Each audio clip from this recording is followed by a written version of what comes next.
Before we can run our MapReduce application, we need to upload the query to HDFS so that it can read that DSL query and execute it on Elasticsearch.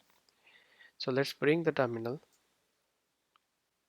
Okay, and let's go to the directory where our query.json file is stored. It's under source main Java.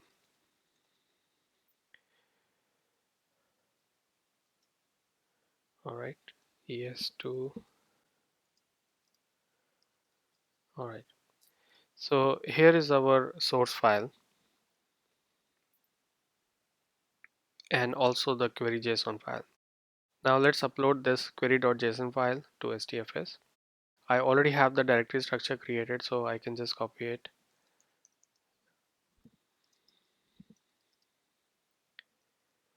Okay, and we want it to be on final Udemy. And the path has to be same as we specified in our MapReduce program. So let's check that path. We want it on dev final Udemy es2 MapReduce.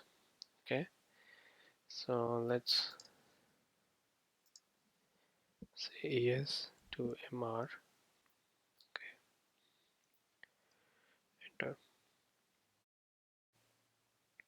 All right, so file is being loaded now, and in next exercise we will run our application.